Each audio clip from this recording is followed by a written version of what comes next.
dando continuidade à programação do seminário MP 5.0, Cidadania e Protagonismo da Mulher em Tempos de Pandemia, chamamos agora a excelentíssima senhora promotora de justiça, doutora Cristiane Douzane Araújo, para presidir os trabalhos da mesa e apresentar a segunda conferencista do dia.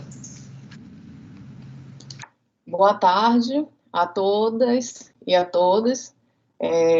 Primeiramente, eu quero agradecer a poder participar, né, desse seminário, que durante toda a semana, né, discutiu a cidadania e o protagonismo da mulher de forma brilhante pelas nossas palestrantes, com a contribuição de todas aqui presentes, e parabenizar e agradecer ao CEAF, na pessoa do Dr. Alessandro Samartim Gouveia, toda a sua equipe, e ao Procurador-Geral de Justiça, que também esteve presente aqui nesse evento, agora a doutora Lilian, que está aqui também conosco, representando a Procuradoria-Geral de Justiça. Gostaria de parabenizar a todos pela realização desse evento.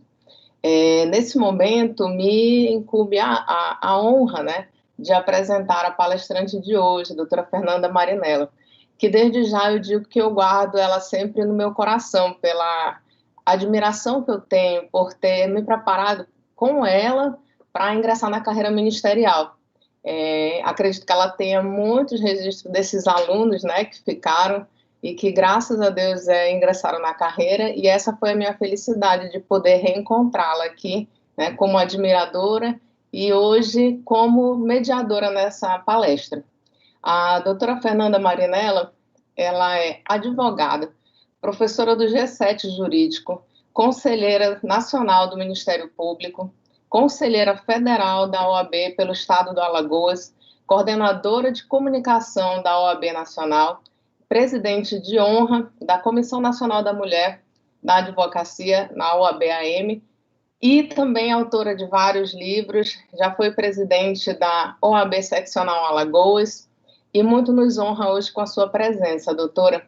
Gostaria de lhe agradecer em nome de todas as mulheres, gostaria de lhe passar a palavra com a minha admiração e lhe dizer que ao final nós teremos alguns comentários, algumas perguntas e a oportunidade de voltarmos, né, para debater se for necessário. E de forma bastante feliz, eu queria aqui publicamente também, antes de lhe passar a palavra, me desculpe, mas agradecer a inspiradora palestra da doutora Gabriela Mansur, que nos deixou assim iniciadas de forma inspiradora para começar essa tarde. E tenho certeza que nós vamos encerrar agora com a doutora de forma brilhante também. Obrigada, mulheres. Passo a palavra, doutora. Bom, em primeiro lugar, eu gostaria de cumprimentar as senhoras e os senhores que nos acompanham nesse momento, cumprimentando todas as mães, com muito amor, com muita gratidão, com muita força, com muita energia, todas as mães que nesse momento tão difícil que o nosso país está passando, perderam os seus entes queridos, filhos, pais, amigos, esposos, todas aquelas famílias que estão vivendo esse momento tão difícil da nossa história. Em nome dessas mulheres guerreiras que sofrem muito nesse momento, eu desejo às senhoras e senhores boa tarde. Gostaria de cumprimentar também o Procurador-Geral de Justiça do Ministério Público do Amazonas, cumprimentando o doutor Alberto Rodrigues do Nascimento Júnior. Queria cumprimentar ainda, e nesse momento, representando também o Procurador-Geral, a Secretária-Geral do Ministério Público do Amazonas, doutora Lília Maria Pires Stone. Queria cumprimentar ainda o meu querido amigo e desde já agradecer por essa oportunidade de estar aqui no Ministério Público do Amazonas, cumprimentando o coordenador do CEAF, futuro, né, aí presidente da Associação do Ministério Público do Amazonas, meu querido amigo Alessandro Samartim, dizer obrigada por essa oportunidade, obrigada por esse convite e que desta vez deu certo. Nós já marcamos uma outra palestra no outro momento e por problemas de conexão, na verdade, por vários problemas de uma vez só, nós não conseguimos realizar. Então, hoje estou aqui para cumprir esse compromisso e para agradecer a oportunidade. Queria cumprimentar ainda as duas promotoras que brilhantemente abriram essa tarde de hoje. E, Cristiane, você foi muito feliz em dizer que Gabriela deixa a sua história em cada momento que ela fala. Nossa membro do Ministério Público de São Paulo, doutora Gabriela Mansur, parabéns pela sua trajetória, parabéns pela sua luta, parabéns pelos resultados que você vem deixando, não só às mulheres do Ministério Público brasileiro, mas a todas nós, mulheres, que fazemos parte desse momento da nossa história do país. Então, parabéns pelo seu trabalho e a minha gratidão, o meu muito obrigada por tudo que você realiza. Cumprimentar também a doutora Clei Barbosa Martins, que abriu tão bem, falou tão bem nesse primeiro painel e que representa também o Ministério Público do Amazonas.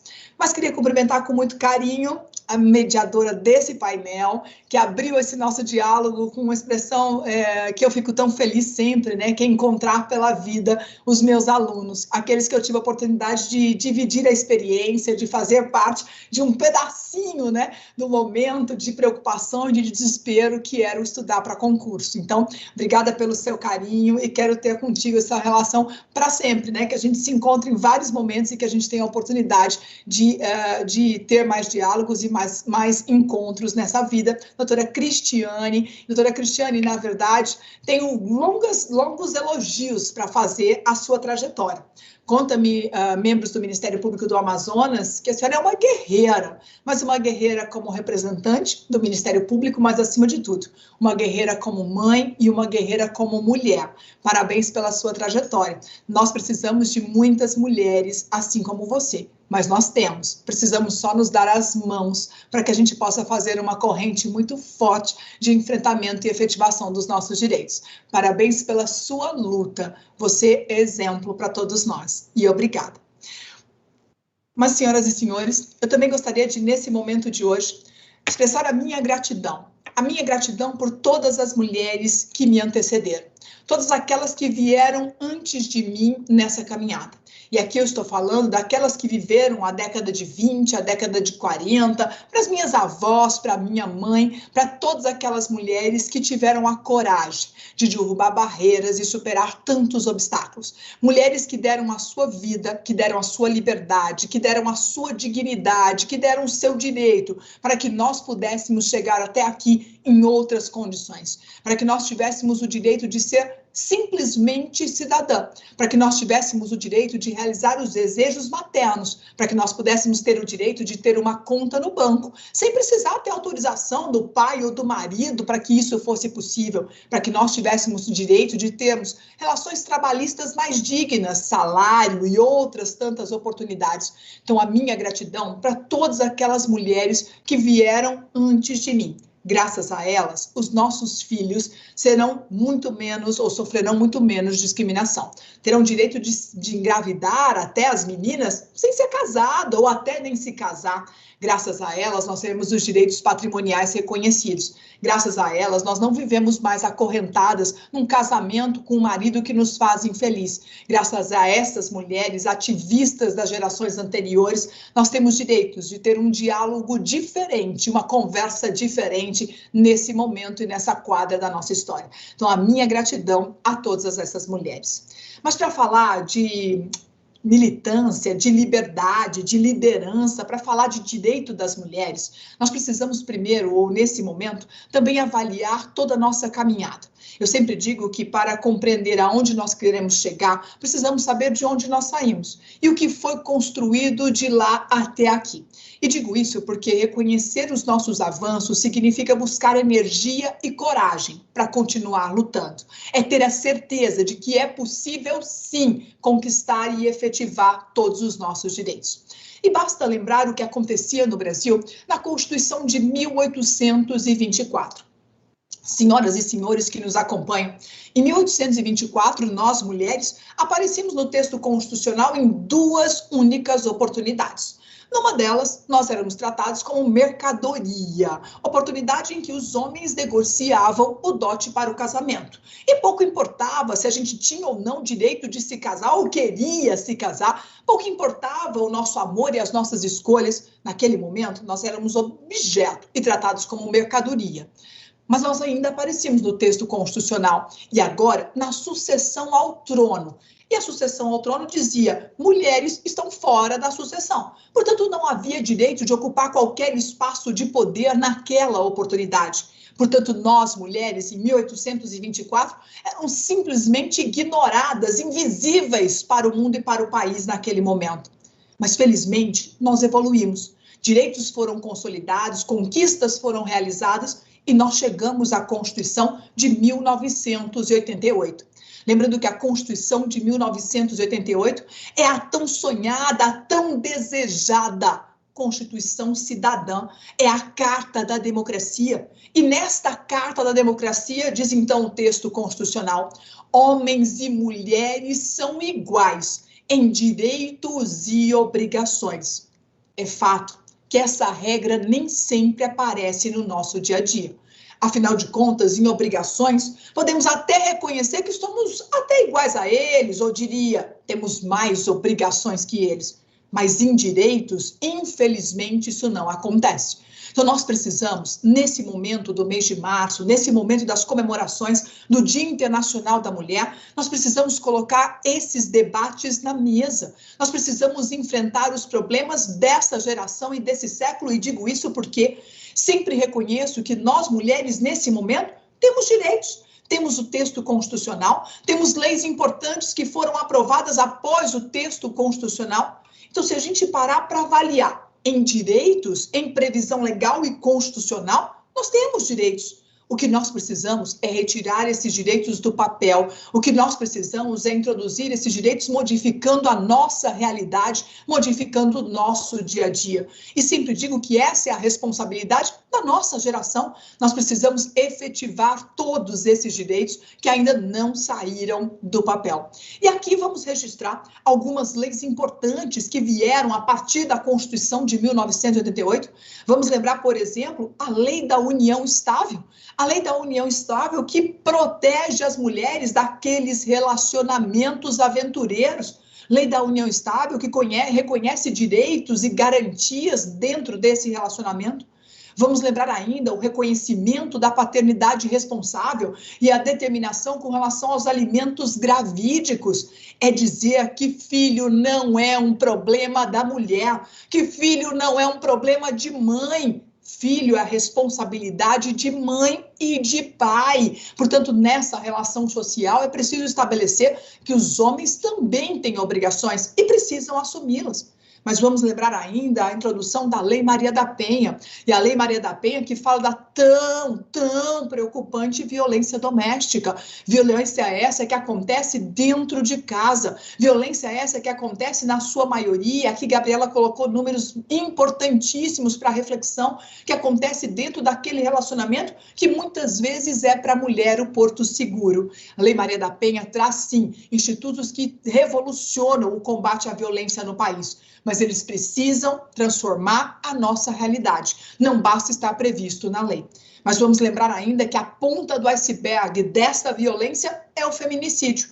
E também a lei que registra o feminicídio no nosso país não está de forma satisfatória, mas eu devo dizer que ela traz um avanço importante. A partir da lei do feminicídio, nós passamos a ter registro de quantas mulheres morrem pelo simples fato de ser mulher. Até porque esses crimes eles eram subnotificados. E para a gente pensar em política pública, nós precisamos de diagnóstico, nós precisamos dos números reais dessa violência.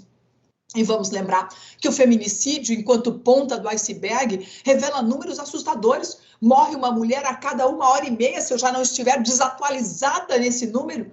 Mas vamos lembrar que essa não é a única violência. Nós vivemos hoje a violência psicológica, nós vivemos hoje a violência física, nós vivemos hoje achei maravilhoso o conceito violência intelectual que nós estamos vivenciando em todos os dias nas nossas relações de trabalho, nas relações profissionais E é preocupante sim, porque muitas vezes a mulher sequer identifica que vive uma violência, sequer sabe reconhecer que está sob violência, e outras tantas vezes ela sequer tem força para denunciar, não tem canais específicos para fazê-lo, e muitas vezes essa violência sequer é apurada. Então é preciso lembrar que essas leis foram introduzidas, mas que precisam sim serem efetivadas. Então, para falar em direitos, nós já conquistamos muitos, mas temos muitos ainda para efetivar, e essa é a nossa responsabilidade. Esse é o problema que nós vivenciamos hoje. Mas para resolver esse problema, primeiro ponto importante, nós precisamos de mais mulheres em cargos de liderança no nosso país. E para falar de mais mulheres em cargos de liderança, nós temos que lembrar que nós precisamos de mais mulheres nas casas legislativas do nosso país. Infelizmente, no Brasil de hoje, o legislador é homem, a lei é pensada para os homens e as necessidades são atendidas de acordo com os critérios dos homens. O que significa dizer que muitas vezes os homens não conhecem as nossas necessidades e não sabem as nossas prioridades. Portanto, enquanto o legislador masculino, enquanto o legislador brasileiro, ele for somente, ou a Casa Legislativa somente composta por homens, as leis serão pensadas de acordo com as necessidades dos homens. E pensando nessa preocupação, muitas devem se perguntar, mas será que o problema é de falta de capacidade das mulheres? Porque as mulheres não ocupam esses espaços? E porque as mulheres não se elegem? É claro, e a resposta está pronta, é claro que o problema não é de falta de capacidade das mulheres. Temos, sim, inúmeras mulheres preparadas para ocupar esses espaços. Primeiro problema, vamos lembrar, desde quando nós mulheres temos direito ao voto? Vamos só fazer uma retrospectiva rápida. Ganhamos o direito ao voto em lei nacional em 1932, mas o direito ao voto foi constitucionalizado em 1934. No entanto, em 1934 só tinha direito de votar as mulheres que exerciam função remunerada. Então, aquela que tinha trabalho fora de casa e que tinha função remunerada tinha direito de votar. Mas meninas e meninos, aonde nós estávamos nesse momento? Dentro de casa, porque infelizmente o trabalho doméstico, tarefa exclusiva da mulher naquela época, não nos permitia ir ao mercado de trabalho. Mas observe que vem o Código Eleitoral, 1965. Em 1965, essa exigência de trabalho remunerado foi retirada da regra. Portanto, nós mulheres ganhamos o direito de votar, independentemente do exercício de trabalho remunerado. E aí eu pergunto às senhoras e aos senhores, será que neste momento o direito absoluto ao voto foi efetivado para as mulheres? E a resposta é não, não foi. Porque nesta oportunidade, analfabeto não tinha direito de votar. Os analfabetos ganharam direito ao voto somente em 1985. E nessa época, nós mulheres representávamos um grande número de analfabetos do nosso país. Portanto, o direito ao voto de forma absoluta para as mulheres brasileiras só aconteceu em 1985. Eu não estou errada na data, vou repetir, 1985. E eu lhe pergunto, doutora Lília, 1985, ó, ontem, não é? Doutora Cris, 1985, olha, foi ontem. Percebam que nós, mulheres, ganhamos o direito absoluto ao voto praticamente ontem. E digo mais, estamos caminhando sim, todavia, enquanto a estrutura dos partidos políticos continuar da forma como está, infelizmente as candidaturas femininas estão desprestigiadas. E aqui vamos lembrar, aonde nós mulheres aparecemos no partido político? Já repararam? É assim, ó, PT, mulher, PSDB, mulher, o DEM, mulher, o PSL, mulher. Nós, mulheres, somos o apenso do partido político. Enquanto nós, mulheres, estivermos no apenso do partido político, nós não temos chance de ocupar mais espaços nas casas legislativas. Nós precisamos sentar na mesa de deliberação. Nós precisamos ter direito de participar da tomada de decisão do partido político. Enquanto isso não acontecer, Apesar da lei garantir investimento para as candidaturas femininas, apesar da lei garantir espaço na propaganda eleitoral para as candidaturas femininas, nós precisamos de estrutura para as candidaturas femininas, nós precisamos capacitar cada vez mais mulheres para ocupar esses espaços e nós precisamos participar da mesa de deliberação dos partidos políticos. E aqui eu pergunto às senhoras, aonde se discute política no nosso país? E aqui eu não estou falando só de política partidária, não. Aqui eu falo da política do Ministério Público, da política da OAB, eu falo da política partidária também. Aonde se discute política no nosso país? Política no nosso país se discute na mesa do bar. Essa é a verdade. Mas nós, mulheres, nesse momento, nós estamos aonde? Nós estamos em casa. Nós estamos em casa, cuidando da casa, dos filhos, dando conta do que a gente não deu conta o dia inteiro. Então, eles estão na mesa do bar, nós, mulheres, não estamos. E não há nada de demérito em estar na mesa do bar, pelo contrário. Porque se nós não estamos na mesa do bar, alguém pergunta assim, mas Fernanda, nós não estamos nas candidaturas porque eles não gostam da gente? Minha resposta é não. Eu não acredito nisso. Eu não acho que eles não nos escolhem porque não gostam das mulheres. Eu acho que eles não nos escolhem muitas vezes, sendo otimista na história, é porque sequer se lembram, nós não estamos na mesa do bar. O que nós precisamos é modificar a relação dos trabalhos domésticos. E essa mudança nos permite estar exatamente nessas mesas de deliberação. Enquanto o trabalho doméstico for tarefa exclusiva das mulheres, nós ficaremos esquecidas da mesa do bar. Infelizmente, essa é uma realidade que nós precisamos também participar dessa mudança. Mas se não somente essas questões com relação aos espaços nas casas legislativas, nós temos ainda outras reflexões importantes que precisam ser colocadas aqui. Vamos entender um pouquinho mais. Distribuição das tarefas domésticas. Meninas e meninos, o que as crianças da nossa geração faziam na infância? Me ajudem aqui. Meninos, do que vocês brincavam na infância? Meninas, do que vocês brincavam na infância? Nós, meninas, brincávamos de vassourinha, de panelinha, a gente também chacoalhava a bonequinha o tempo todo, não é assim? Nós brincávamos já com as tarefas domésticas e fomos assim construídas. Mas os meninos brincavam de quê? Os meninos brincavam de avião, os meninos brincavam de aqueles brinquedos de montar, que já estavam a eles estratégias. Nós não estávamos nessa brincadeira. Portanto, as tarefas domésticas precisam de uma mudança cultural. E aí, meninas, é dizer aos nossos filhos, aos nossos meninos, que a casa tem vassoura, que a casa tem pia, tem louça para lavar, que a casa também tem tarefas domésticas. É nossa responsabilidade criar os nossos filhos para as futuras gerações. Portanto, nós precisamos semear agora. Brinquedo de mulher não precisa ser vassourinha, panelinha e bebezinho. Não precisa. Essa mudança também faz parte da nossa atuação na criação dos nossos filhos e na divisão das tarefas domésticas. Tarefa doméstica não é espaço privado das mulheres. Meninos, nós estamos distribuindo. Ouviram? O braço não cai, a mão não cai, não aleja, não causa problema nenhum de dignidade. Portanto, você pode sim contribuir com as tarefas domésticas. E vamos mais.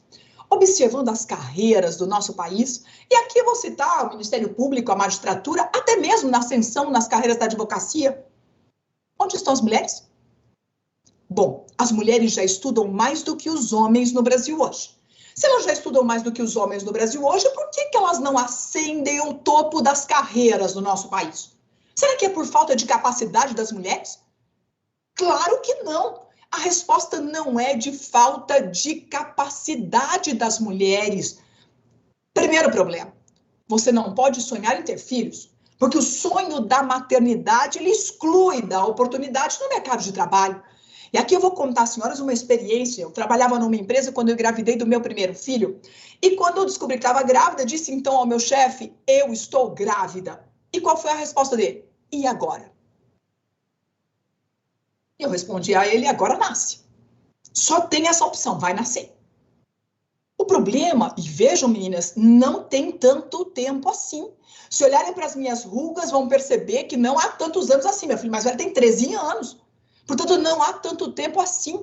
O que significa dizer que o direito à maternidade, o que significa dizer que os espaços para as mulheres na ascensão das suas carreiras não podem estar contaminados ou obstacularizados em razão das barreiras invisíveis, que muitas vezes não são identificadas. E aqui, muito bem citada pela Gabi, a violência intelectual, sim. O teto de vidro, sim, nos retiram não só o direito de ascender, mas a própria vontade, a força e a coragem de ascender muitas vezes. E nós não podemos permitir que isso aconteça. Se temos capacidade igual aos homens, não podemos submeter a estas barreiras invisíveis. E por que será que nós, mulheres, trabalhando igual aos homens, exercendo as mesmas tarefas que eles, muitas vezes, e aqui principalmente na iniciativa privada, ganhamos menos do que eles? Na advocacia, por exemplo, os honorários das mulheres são mais baixos que os honorários dos homens. E por que isso acontece? Se nós desenvolvemos com a mesma capacidade, o mesmo papel e a mesma tarefa. Mas tudo isso depende de uma mudança cultural na nossa sociedade. Mas eu devo ser otimista, porque ela está acontecendo. Efetivamente, ela está acontecendo. E eu chamo todos à reflexão. Vamos parar para pensar. Vocês assistiram a primeira edição de Caça-Fantasma? Assistiram? Como que funcionava a primeira edição do Caça-Fantasma? Os homens caçavam fantasma. E as mulheres apareciam como no filme? A mulher aparecia como a secretária, gostosona e burra. Era assim que a gente aparecia no filme. Mas de lá para cá as coisas mudaram. Você está assistindo a última versão de Caça-Fantasmas? Na última versão de Caça-Fantasmas, nós mulheres somos as heroínas. Nós caçamos os fantasmas e o homem aparece como? O secretário, gostosão e burro.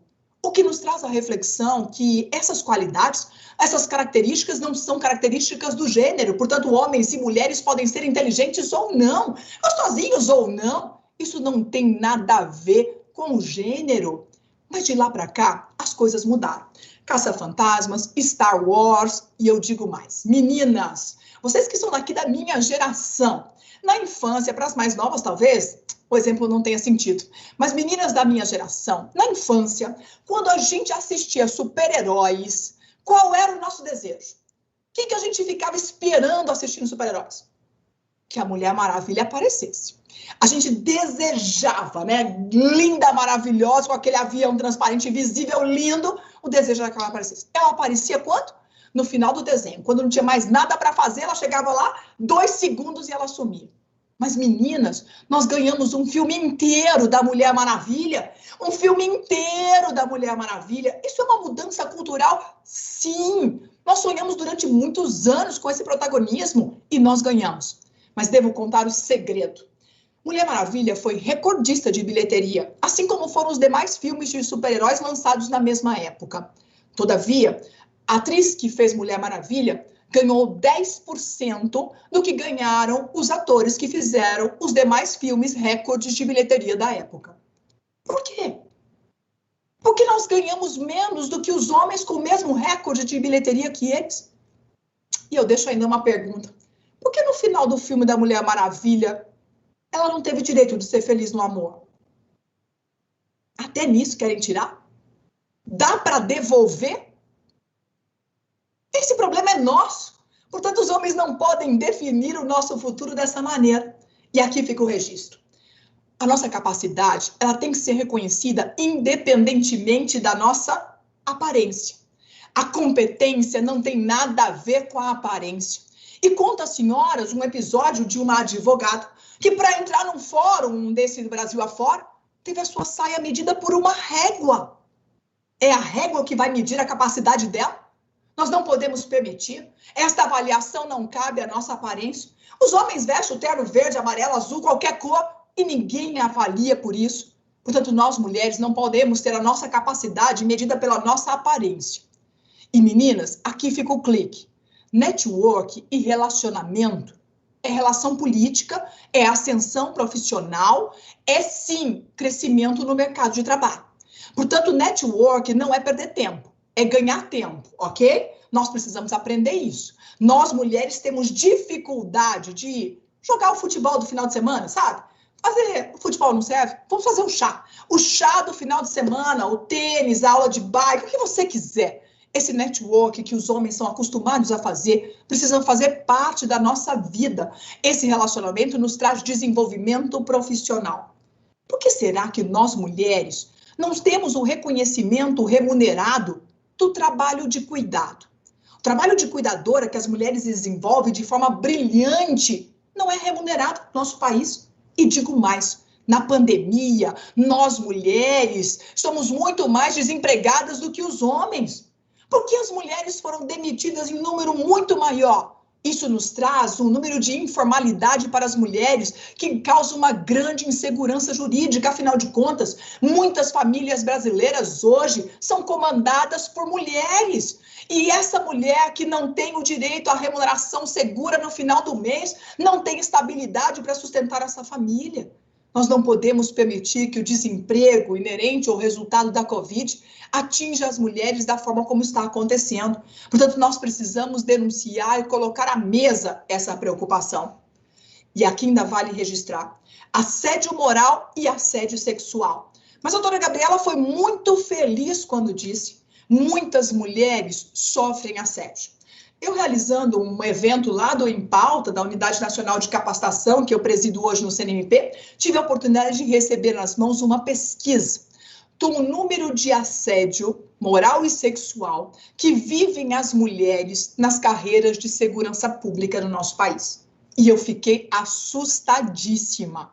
Na verdade, o assédio está presente em todas as carreiras.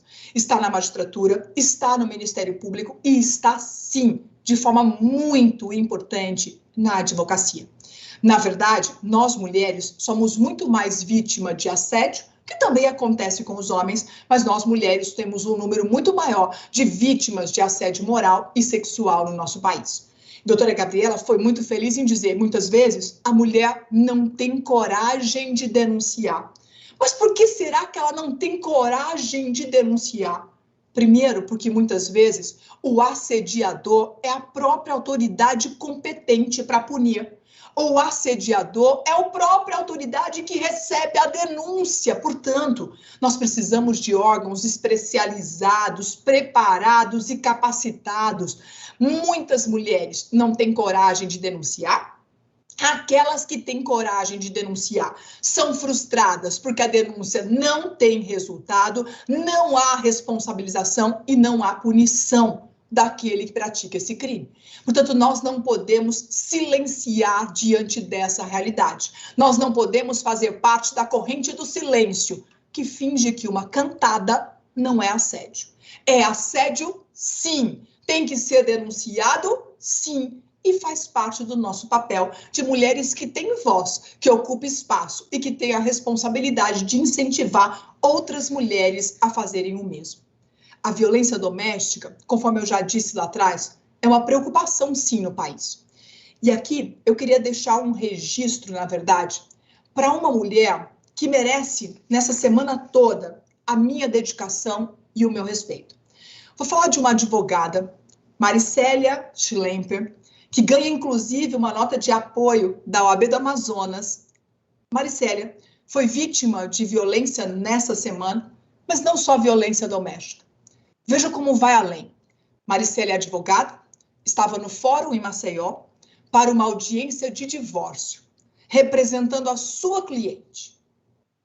Antes da audiência, parte contrária, portanto, o ex-marido de sua cliente, vai até o fórum para assassinar. No momento do episódio, o marido de Maricélia, para protegê-la da bala, entra na frente e faleceu. Vejam o que nós estamos falando. De uma mulher que vivia na sua casa, sem dúvida alguma, violência. De uma mulher que não teve a liberdade, o direito de se livrar desse casamento que a fazia infeliz. E nós estamos falando de uma advogada que no exercício da sua profissão, exercendo o trabalho de defender outra mulher, quase teve a sua vida ceifada. E só não foi graças ao ato de amor, de dignidade, de respeito do seu marido, que deu a sua vida para preservá-lo. E nós vamos dizer que isso não acontece? Isso acontece todos os dias no nosso país. A violência doméstica, ela está aos quatro cantos, em todos os níveis sociais, culturais, econômicos, em todas as regiões e em todas as religiões do nosso país. E vale a pergunta, violência doméstica é problema do vizinho? A resposta é não. Violência doméstica não é um problema do vizinho. Violência doméstica é um problema de todos nós, de homens e de mulheres. Violência doméstica é um problema do Estado brasileiro. Violência doméstica é um problema de políticas públicas e depende, sim, de mecanismos eficazes para atender toda essa realidade. Mas enquanto nós, mulheres, continuarmos aparecendo nas propagandas de TV, no outdoor, como objeto, para vender um produto, a violência doméstica se torna natural. Enquanto um homem que mata a sua mulher porque não queria perder o relacionamento, chega numa audiência e diz, eu matei porque ela era minha mulher, eu não matei a mulher de ninguém, eu matei a minha mulher. Enquanto esse comportamento continuar existindo como uma conduta normal no nosso país, os números da violência continuam assolando todas as nossas mulheres. Quantas mulheres morreram no ano da pandemia pelo simples fato de serem mulher? Pelo simples fato de quererem se libertar de um casamento que a fazia infeliz. Portanto, nós precisamos sim ter a consciência de que a imprensa, a publicidade e o marketing no nosso país têm um papel importante na mudança com relação aos números da violência doméstica. Se você observar uma propaganda de cerveja no nosso país, você vai observar como a mulher aparece nessa propaganda, como objeto, como algo que vende melhor o produto. Nós não podemos permitir que isso continue acontecendo. Precisamos sim nos indignar com a música que nos desprestigia. Precisamos sim nos incomodar com a propaganda que nos violenta. Precisamos sim nos revoltar com as brincadeiras impertinentes praticadas muitas vezes nas nossas relações de trabalho. Portanto, faz parte do nosso poder de denunciar. Na Ordem dos Advogados do Brasil, eu também preciso deixar alguns registros. Eu tive a oportunidade de presidir a primeira Comissão Nacional da Mulher Advogada. E, meninas, nem tem tanto tempo assim, 2013. 2013 foi nomeada a primeira Comissão Nacional da Mulher Advogada.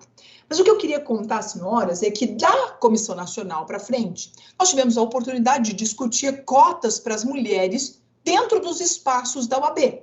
E passamos a definir que todas as chapas do sistema OAB precisavam contar com pelo menos 30% de mulheres na chapa. E a grande crítica no começo era dizer assim, mas nós mulheres vamos ficar na suplência, né? É verdade. Nós mulheres ficamos na suplência. Afinal de contas, eles estavam sentados nas cadeiras, né? E aí o sujeito não vai se levantar da cadeira e dizer, minha querida, sente aqui na minha cadeira. Não é assim que acontece, não. É claro que nós vamos construir com diálogo, com bom senso, mas muitas vezes vai ser preciso, um empurrãozinho para que aquilo aconteça. Mas nós conseguimos avançar. E no sistema da OAB conseguimos aprovar 30% de órgão por cada um dos órgãos. 30% das cadeiras precisam ser preenchidas por mulheres. E daí conseguimos, nesse ano agora, por isso é um ano de comemoração, conseguimos aprovar a paridade dentro do sistema OAB. Mas para terem uma ideia, que não é só no Ministério Público que as mulheres são minoria nos cargos de comando, vou passar um número breve. A OAB tem 90 anos de história. Em 90 anos de história, nós tivemos mais de 700 mandatos de presidente de seccional. Mais de 700 mandatos nos estados todos. Desses mais de 710 mandatos, nós só tivemos 10 mulheres. Eu tive a oportunidade de ser a 9ª mulher dessa história. E a Grace, presidente da OAB Amazonas, é a 10ª dessa lista. Observem que de 710 mandatos, nós só tivemos 10 mulheres. Eu vou contar um episódio para vocês que quando o meu grupo político me escolheu para ser candidata a presidente da seccional de Alagoas, eu recebi de um colega do mesmo grupo a seguinte pergunta: Fernanda, se você ganhar a eleição, quem é que vai mandar na OAB? Eu olhei, achei que não tinha entendido muito bem a pergunta, tem algo de errado, e a resposta: eu achei que podia ser eu, né? Porque depois de ganhar a eleição, eu achei que tinha direito de mandar. O que significa dizer que na cabeça de muitos homens, nós seremos mandadas por alguém. Nós não temos condições de tomar a decisão e resolver o futuro da nossa instituição. O que não é verdade. Nós temos grandes mulheres exercendo grandes funções no nosso país. E se uma erra, nós estamos aí na proporção de 200 deles errando. Portanto, nós temos sim que reconhecer o grande papel exercido por grandes mulheres na nossa história. E aqui nós vamos lembrar que nós somos sim autoras e atrizes principais da nossa história. E que do primeiro ao último capítulo é nosso direito escrever da forma como nós desejarmos e sonharmos. Nós, mulheres, não podemos dar a ninguém a régua que mede o nosso valor. A nossa história depende de cada uma de nós. A tarefa não é fácil. Eu não tenho dúvida que a tarefa não é fácil.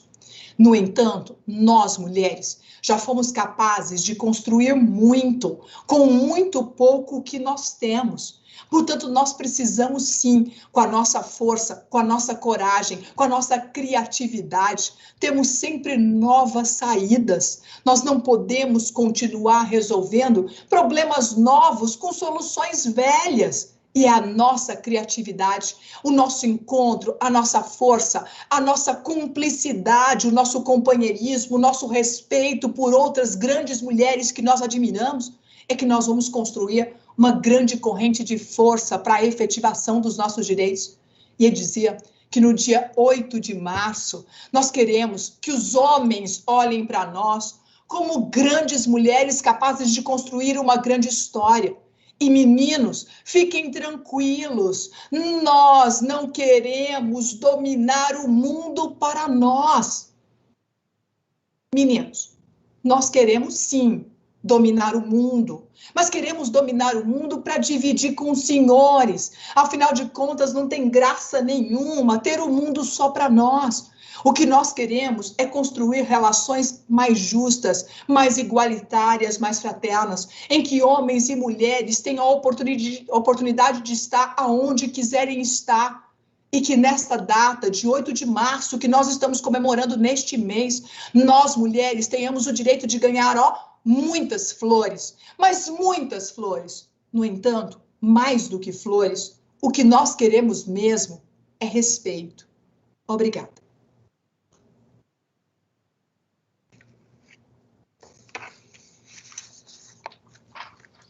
Doutora Marinela, muito obrigada pela sua exposição, pelo carinho com todas nós mulheres, por essa empatia que nós precisamos ter de verdade.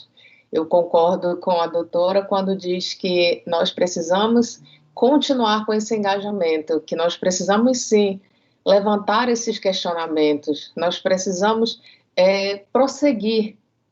As lutas ocorreram, as vitórias foram grandes, como a doutora mencionou no início, alguns direitos que hoje nós imaginamos que certo dia poderia não existir, como um simples direito a um crédito, né? Não precisamos hoje mais da autorização do marido para ter um cartão de crédito, como era antigamente, mas eu concordo que nós precisamos continuar. Eu aqui guardei algumas anotações, como a doutora falou, nós já somos maioria em população, nós temos já maioria nas matrículas universitárias, né? Mas a média de rendimento feminino ainda é menor do que a dos homens. E por que isso? Né? Até quando que nós vamos aceitar? Né? Nós temos essa luta a vencer também, nós não podemos parar. E quando quando nós vamos às estatísticas, né, doutora, que confirmam tudo que a doutora falou, né, que, por exemplo, na última estatística dos cargos de liderança, né, pelo IBGE, pelo Ministério da Economia, A perspectiva de governança das mulheres, ela é de apenas 7,2% para os cargos de conselho, 9% apenas para os cargos de conselhos fiscais. E se nós formos ver as lideranças nas empresas, né, nós temos apenas 27% de mulheres em superintendência, apenas 13% de mulheres nas diretorias e 42,4% de mulheres nas funções de gerência, ou seja, quanto maior a ascendência na carreira, menor a participação da mulher. E indo para os cargos públicos, né, aqui eu percebi alguns dados, que o último dado do TSE revelou que apenas 10% das mulheres foram eleitas, apenas um universo de 10% de mulheres, né? E prefeitas, nós temos apenas 13%, num total de 4.800 homens, né? Ministérios, a apresentação das mulheres é de menos 4%, nas secretarias de Estado, isso considerando a média dos maiores estados, né, que tem presença de mulher, nós chegamos quase a 30% apenas. E mundialmente falando, né, nós temos apenas 7,5% de mulheres nos chefes de governo, de um total de 193 países. Ministérios, a nossa participação é de menos que 19%, né? E nós ainda temos as realidades dos ministérios públicos brasileiros, né, onde nós temos poucas mulheres ainda nos cargos de ascendência. Então, fica aqui a minha reflexão e eu lhe passo a palavra. Será que realmente nós estamos fazendo tudo o que podemos como promotoras de justiça, como voz ativa, como defensora dos direitos humanos e defensora dessa bandeira da igualdade, da nossa real e efetiva paridade, para que as mulheres realmente alcancem esse espaço de liderança, de tomada de decisão de forma igualitária com os homens, né? Acredito que essa reflexão, né, ela tem que ser de um contexto amplo, tanto como a doutora falou, cultural, uma mudança de cultura na nossa educação com os nossos filhos, né? Ela tem que ser uma mudança pragmática também, né, na prática, e nós temos que olhar também para dentro das nossas instituições, como que nós estamos desempenhando esse papel, porque que nós já somos mais que a metade em números, nós já sabemos, mas nós precisamos galgar, alcançar esses espaços de liderança para que nós possamos ser ouvidas e termos os poderes de decisão de forma igualitária, que eu acho que esse é o nosso grande desafio, onde nós não podemos pensar em hipótese alguma em parar.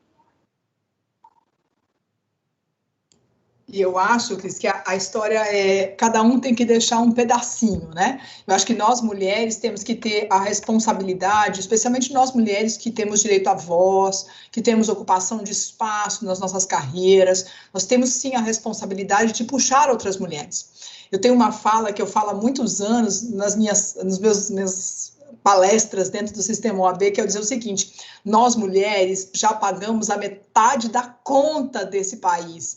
E se nós pagamos a metade da conta do nosso país, é legítimo que a gente se sente na metade da mesa desse país. Então, não é porque nós somos mulheres, mas porque nós pagamos a metade da conta. Não é porque nós somos mulheres, mas porque nós somos grandes lideranças, capacitadas e preparadas para a oportunidade de estar. Então, nós precisamos, sim, eu acho que, primeiro, ter a consciência. Eu acho que o diagnóstico ele é muito importante. Acho que você foi muito feliz com os números que você colocou. Afinal de contas, nós ainda temos muito por fazer.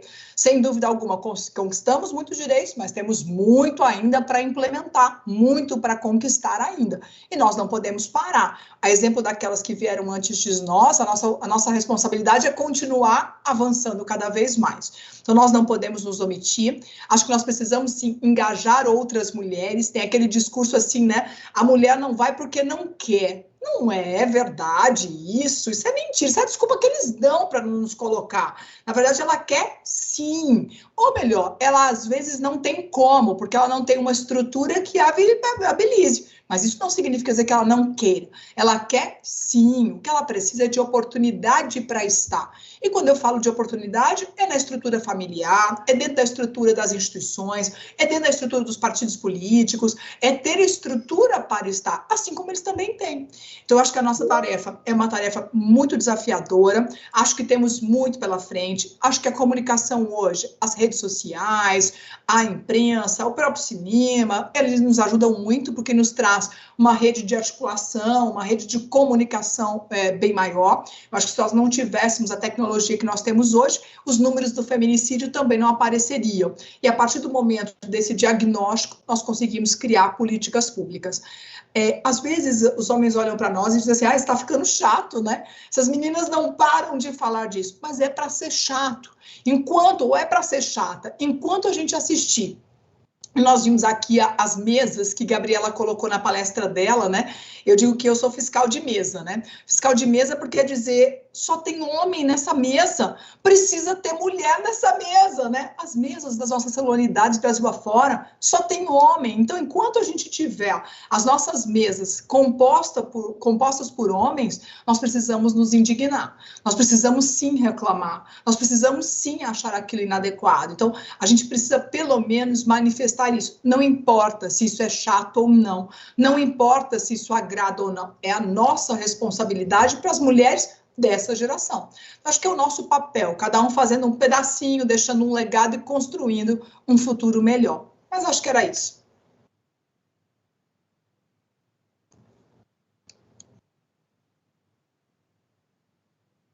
Cris, está sem áudio. Sim, agora sim. Doutora, acho que a gente ainda tem algum tempinho, eu vou passar aqui 2 perguntas que foram encaminhadas para o chat. A primeira é da doutora Malene Franco. Ela diz assim, é muito comum ouvir-se ainda hoje o homem dizer ao filho que é responsabilidade exclusiva da mãe. Pois bem, como a senhora analisa em tempos atuais esses pensamentos que na realidade refletem o machismo dominante? E a pergunta da doutora Anabel. Explanação dessa categoria de Marinela, sem dúvida, é um comentário, na verdade, né? Explanação dessa categoria de Marinela, sem dúvida, nos proporciona mais estímulo para continuar, na certeza de que se impõe manter sob os parâmetros de vigiar primeiro e orar depois. É fundamental a ampliação da consciência para não se acomodar. E temos aqui a pergunta da doutora Silvana. Por que as campanhas Mulher Vota em Mulher, e quando uma mulher... Desculpa, por que as campanhas Mulher Vota em Mulher e quando uma mulher subir, puxa a outra, não tem dado certo? Quais são os seus comentários? Qualquer coisa que quiser, eu repito aqui a pergunta. Bom, a primeira pergunta foi a da Marlene, e a Marlene traz a reflexão sobre a cultura, né? Porque o homem diz que é tarefa da mãe, né? Porque é obrigação da mãe. E Marlene, vou lhe contar um episódio, um dia eu estudando com o meu filho, né? Aí falava, era um capítulo do livro dele de história e falava sobre a cultura indígena. E dizia lá no capítulo do livro que tinha a casa sagrada e que na casa sagrada a mulher não podia entrar. E que o líder da casa era o homem que construía a casa. Aí estava ele lendo, vira para mim e disse, mamãe, eu não estou entendendo nada. E se a mulher quiser construir uma casa? Por que ela não pode ser líder da casa? E se ela quiser entrar na casa sagrada, ela não pode entrar? Como assim? Então, na cabecinha dele, aquilo era incompatível com a realidade que ele vivencia. E eu acho que é isso que nós estamos deixando. Esse nosso diálogo para com a sociedade, para com a nossa família, para as nossas relações pessoais e profissionais, estão deixando exatamente sementes para as futuras gerações. Então, nós vamos ter, sim, relações diferentes com os nossos filhos no futuro. Então, acho que isso é uma mudança cultural, Marlene. E eu acho que na hora que a gente escuta uma fala dessa, é tarefa da mãe, a gente diz, epa, peraí, não é assim não, é tarefa dos dois. Mas aqui eu vou lhe deixar uma história. É tarefa dos dois, mas nós mulheres temos que fazer uma meia-culpa nessa história. Porque nós mulheres, muitas vezes, temos dificuldades de delegar. A gente acha que eles não vão cuidar direito. A gente acha que eles não vão cuidar igual a gente cuida. Eu tenho certeza que eles não vão cuidar igual a gente cuida. Tenho certeza disso. Mas eles vão cuidar com amor. Eles também vão proteger do jeito deles. Então, nós precisamos também aprender a delegar. E delegar sabendo que ele não vai fazer do nosso jeito. Nem é para ser. Mas que cada um fazendo do seu jeito vai fazer com amor. E vou lhe contar 2 episódios, 2 passagens bem rápidas. Eu viajo muito, e a pandemia agora não, né? Mas eu viajava muito.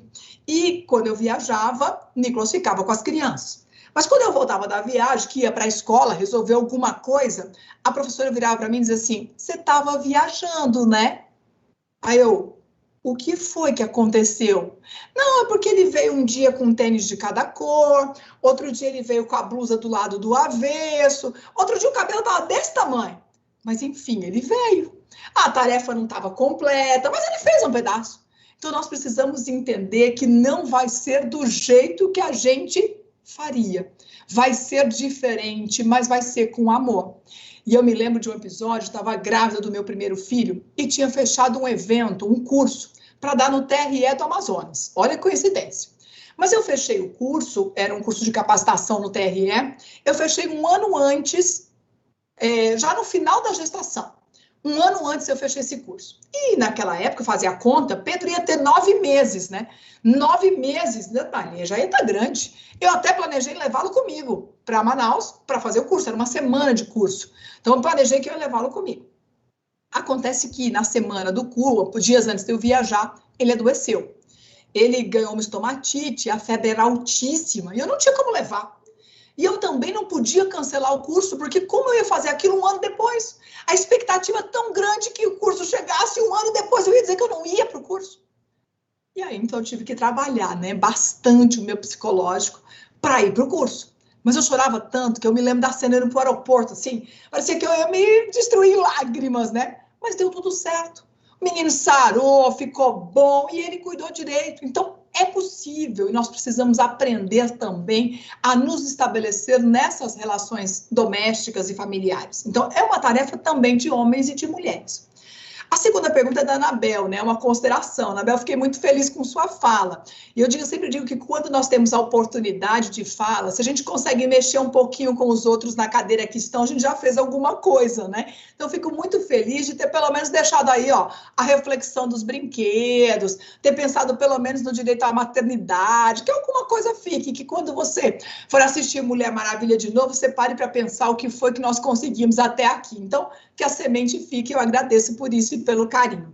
E a Silvana, ela nos faz a pergunta como nós vamos modificar, né, essa realidade com relação à participação das mulheres. Não foi isso, Cris? Eu me perdi aí na última pergunta.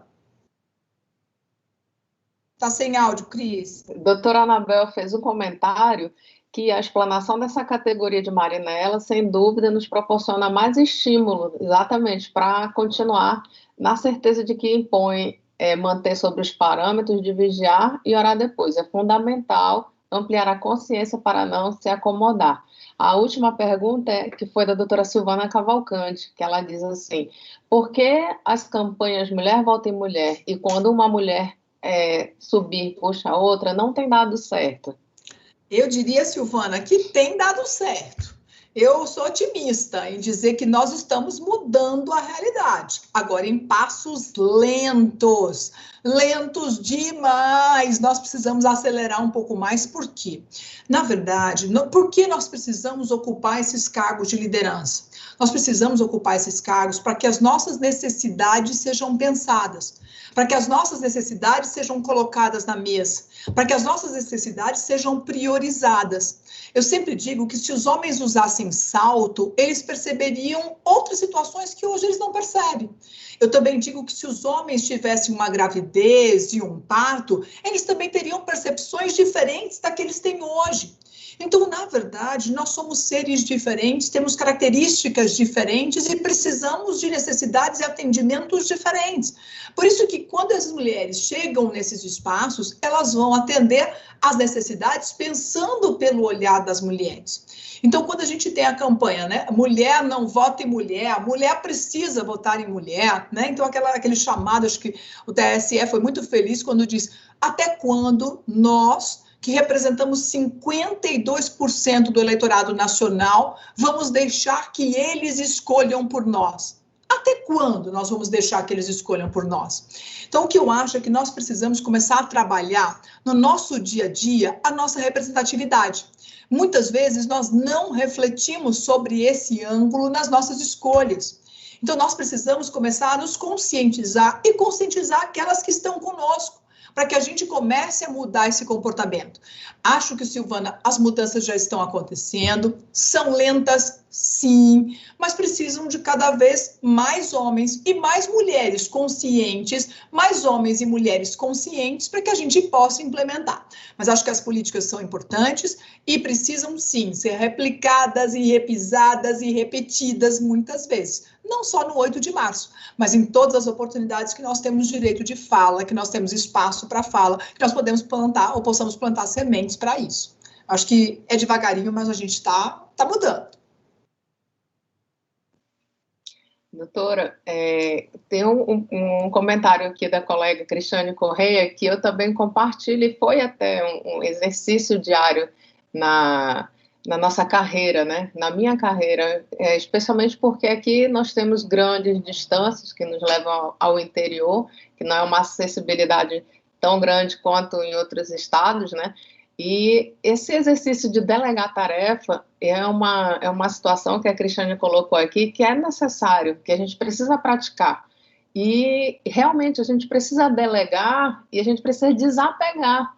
Como a doutora falou, a gente tem que ocupar outros espaços e a gente tem que fazer o homem entender que ele também tem a participação dele no espaço doméstico e que a gente tem que dividir essas tarefas, mas muitas das vezes a mulher ela não consegue desapegar, né? Da criança não estar com o cabelo bem partidinho, da criança estar com o uniforme um pouco amarrotado, e a gente tem que deixar fluir, né? Para a gente se liberar, a gente desapegar. E eu acredito que muitas das vezes, erroneamente, sem querer, né, a gente coloca essa responsabilidade, esse perfeccionismo nas costas das outras mulheres também, não se percebe, né, fazendo isso, e isso tem um impacto gigantesco, né, na prática, que nós não percebemos o quanto isso pode tomar nosso tempo para nós alcançarmos esses espaços que ainda precisamos estar, né, que ainda precisamos conquistar. Então, achei muito legal esse comentário aqui da Cris para o final, de que nós precisamos desapegar, nos dar as mãos, né, realmente nós precisamos muito dessa empatia, quebrar mais paradigmas e alcançar verdadeiramente essas tomadas de decisões, esses espaços de liderança. Então, doutora, eu lhe passo agora para as considerações finais, as últimas palavras, e lhe agradecer muito na pessoa também de todas as mulheres que estiveram aqui palestrando, participando, mediando. Foi uma semana, à exceção agora, lembrei do Dr. Vitor, que veio contribuir com os ensinamentos aqui para a gente sobre a mulher idosa, acabou ficando bendito ao fruto, no meio de tanta mulher. Mas foi uma semana inspiradora, foi uma semana de muito aprendizado, de muita reflexão, e de certeza de que nós vamos avançar. Eu também tenho um pouco de otimismo, não é otimismo cego, nem somente esperançoso, mas um otimismo que vê na prática as necessidades de continuarmos avançando. Então, muito obrigada, e eu lhe passo a palavra para as últimas considerações. Bom, eu queria mais uma vez agradecer a Cris por esse encontro, né? Tantas palavras maravilhosas e tanto aprendizado. E eu vou começar a usar o desapega daqui para frente. Achei excelente a ideia. Cumprimentar a Lilian e agradecendo mais uma vez por estar aqui conosco nessa tarde, né? E agradecer a Alessandro pelo convite, agradecendo a todos os membros do Ministério Público do Amazonas, todas as nossas colegas promotoras e procuradoras de justiça do nosso estado do Amazonas. Sei que o estado do Amazonas vem passando por um momento muito difícil, que agora o país replica, né, em muitos estados, como uma onda que vai mudando de região. Nós temos um país continental, mas imagino que vocês estejam nesse momento com muitas feridas, com muitas cicatrizes e com muitas coisas para serem recolocados. Então, é aproveitar esse momento, eu acho que para buscar forças, a força da mulher, a força da família, a força do amor, do companheirismo, para que nós possamos, nós todos brasileiros e brasileiras, recolocar a nossa vida no lugar após essa pandemia. Nós faremos parte do livro de história, nós vamos fazer parte de um capítulo da história do mundo, e uma história triste, e que, na verdade, traz a apuração de muitas responsabilidades e muitas irresponsabilidades, com muita falta de empatia, com muita falta de cuidado, com muita falta de amor, com muita falta de respeito ao próximo. Então, eu espero que esse momento que todos nós estejamos passando, ele sirva para nos ensinar, sermos sujeitos e sujeitas cada vez melhores para o futuro das nossas gerações, do nosso país e a nossa história. Então, obrigada por esse convite e muita força, muita energia positiva e muita saúde para todos que estão aqui hoje. Obrigada.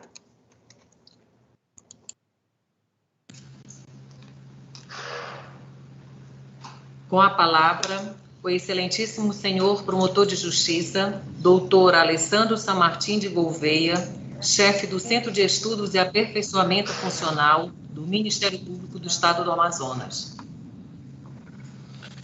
Bom, boa tarde a todas e a todos. Eu queria aproveitar, antes, doutora Lília, de passar a palavra a Vossa Excelência para proceder ao encerramento do nosso seminário, agradecer a todas as minhas amigas, professora Marinela, os colegas do Ministério Público de São Paulo, as minhas colegas do Ministério Público do Amazonas, que tanto nos encantaram essa semana com abordagem em temas muito ricos.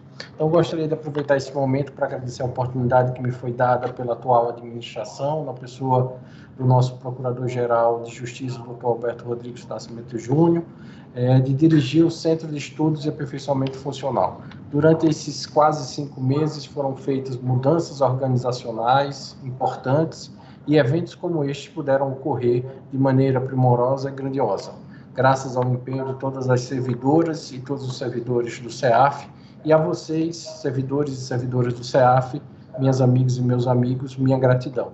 Aproveito a oportunidade para anunciar oficialmente que me desligarei da condução do CEAF no final do mês e considero este evento um marco na história institucional, pois reuniu 16 colegas na condução de conferências realizadas em comemoração não apenas ao Dia Internacional da Mulher, mas à Semana Internacional da Mulher, e também marca o fechamento de um ciclo pessoal, meu na passagem pelo CEAF.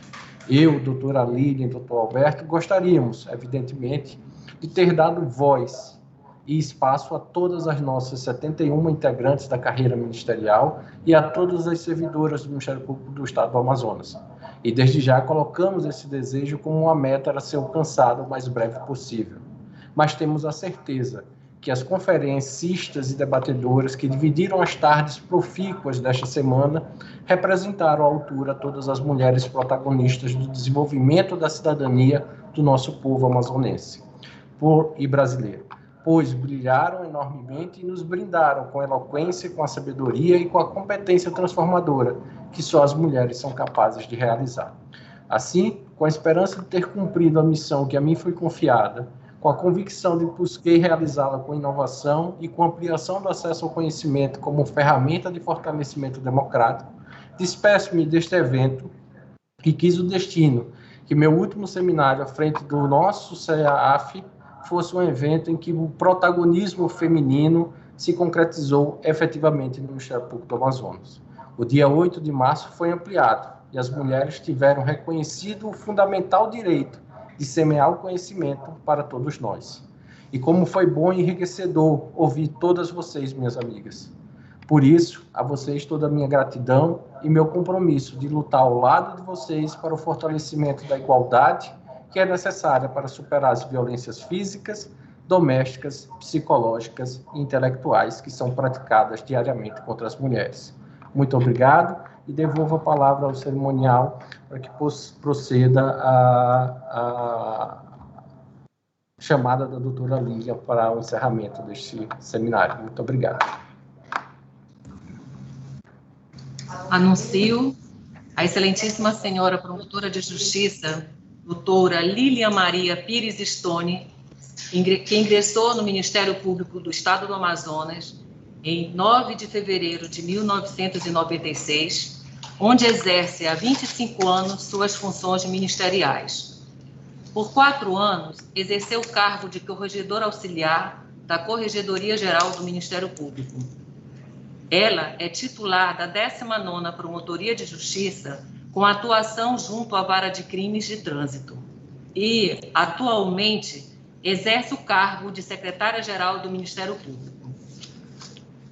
Portanto, convidamos para o encerramento oficial do seminário MP 5.0, Cidadania e Protagonismo da Mulher em Tempos de Pandemia, a excelentíssima senhora doutora, promotora de justiça, Lília Maria Pires Stone, secretária-geral do Ministério Público, e neste ato representando o excelentíssimo senhor Procurador-Geral de Justiça, doutor Alberto Rodrigues do Nascimento Júnior, para fazer o encerramento oficial.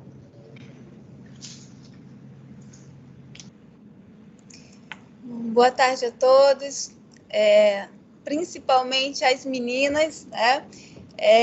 E eu não posso deixar aqui de citar o Dr. Vitor Fonseca. Vitor, um beijo para você.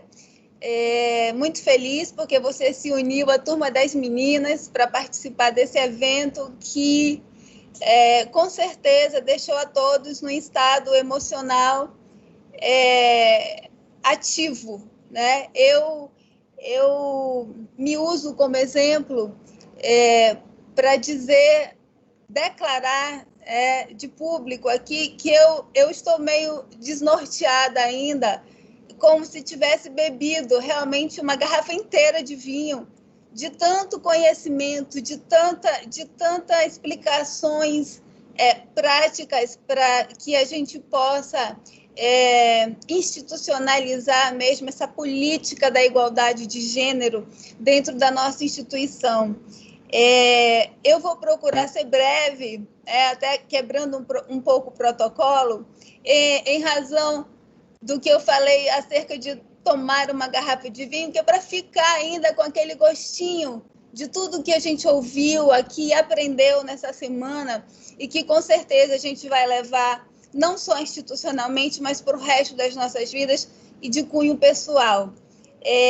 Não posso deixar de início de agradecer ao doutor Alessandro Sammartin, o nosso diretor-chefe do CEAF, que nos proporcionou essa oportunidade, né, de ouvir essas mulheres maravilhosas que são vocês, palestrantes, participantes, ouvintes, e que, com as suas costumeiras competências, conhecedoras do assunto tratado, dando subsídio para todas nós alcançarmos um outro nível, um outro patamar na questão do protagonismo do gênero, né, que as mulheres precisam exercer. Eu, desde que eu me entendo por gente, desde que eu me entendo como mulher, eu sempre soube que não seria um caminho fácil, né? Porque já tinha essa experiência através da minha mãe, da minha sogra. E mesmo hoje, com esses 50 anos de vida já, que eu procurei passar também a título de experiência para minha filha, ainda hoje ela, uma advogada formada, também tem as suas dificuldades, e tenho certeza que, ainda que menores, né, as experiências que ela vai ter também vão engrandecê-la, ela vai poder passar para a filha dela, assim como nós, mulheres, passamos para os nossos filhos. Eu não posso deixar de destacar a participação efetiva e o subsídio que o Procurador-Geral de Justiça, o doutor Alberto Rodrigues do Nascimento Júnior, nos proporcionou em relação à realização deste seminário. A ideia fantástica do doutor Alessandro Sammartin, nunca vista no Ministério Público do Estado do Amazonas, colocando a este nível o protagonismo da mulher profissional, mas a realização na forma em que se houve não teria sido possível, não fosse o apoio do Procurador-Geral de Justiça. Então, aqui também eu agradeço a ele a essa oportunidade, falando como representante das mulheres do Ministério Público, de agradecer, de fato, poder usufruir desta semana de conhecimentos e de aprendizado. Eu gostaria de homenagear, de forma muito breve, todas as mulheres que participaram deste seminário, trazendo também, como a doutora Marinela citou aqui, as nossas perdas que tivemos e que sentimos mais ainda como mulheres em decorrência dessa pandemia, dessa Covid, que veio como um divisor de águas, no sentido de nos dar uma nova visão de relacionamento e que trouxe, sim, a um protagonismo às mulheres, não só as profissionais, mas a mulher como ser, como gente. E eu gostaria de fazer essa homenagem na pessoa daqueles que a nossa instituição do Estado do Amazonas perdeu, dentre servidores e membros, como a doutora Antonina Couto Vale, nossa procuradora, que perdemos para essa doença, o nosso servidor, o Manuel Soares, também perdidos. Então, no meio de toda essa didática, de toda essa gama de conhecimentos, essa gama de